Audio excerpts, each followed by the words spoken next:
Hello and welcome to Froggity Frog Crochet and this stitch guide on how to make the cobble stitch.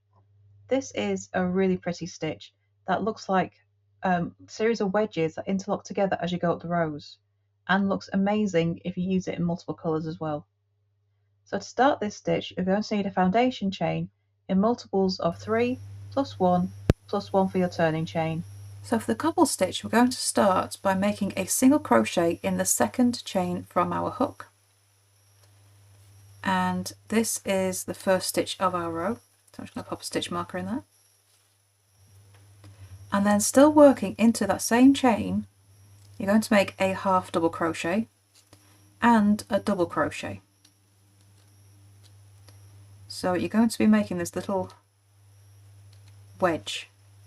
Single crochet, half double crochet, double crochet, all in the same stitch.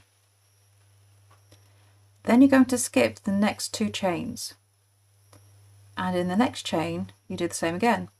Single crochet, half double crochet and double crochet, all in the same stitch. So this is a nice easy repeat across the row. Skip 2 stitches and in the next one make single crochet, half double crochet and a double crochet, all in the same stitch. So you've got 3 stitches all in the same space.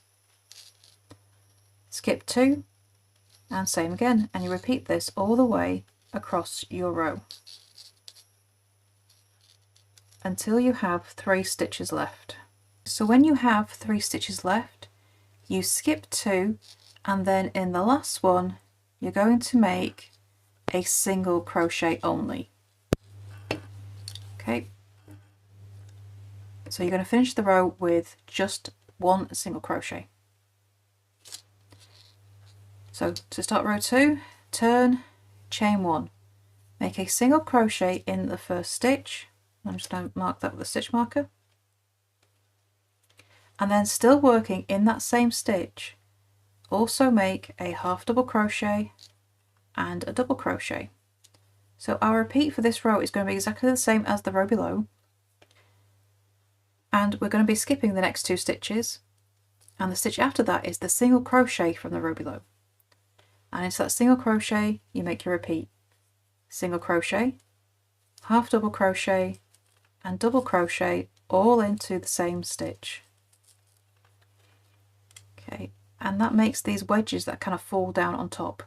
You see this look better if you use multiple colours, and it creates this kind of interlocking wedge pattern all the way up.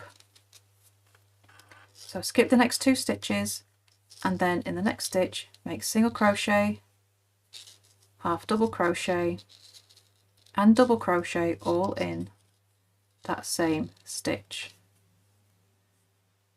So it makes a really solid hole-free fabric because everything just sits really nicely on top of each other. Skip the next 2 stitches, working into that single crochet of the row below, make single crochet, half double crochet and a double crochet, all into the same stitch. Okay, and when you get to the last 3 stitches of your row, you're going to skip 2 stitches and then in that final stitch make a single crochet only. You've got these lovely wedges. So to carry on the cobble stitch, you're just going to repeat row 2 until you have as many rows as you need. And there is your stitch guide on how to crochet the cobble stitch. I would love to see what you make with this stunning stitch. Please do come and show us over in our Facebook group, Froggity Frogs Ribbons and Stitch. The link is beneath the video. And don't forget to subscribe to this channel as well for more crochet stitches, crochet patterns and hints and tips as well. So thank you for watching, and I shall see you next time for next video. Bye for now.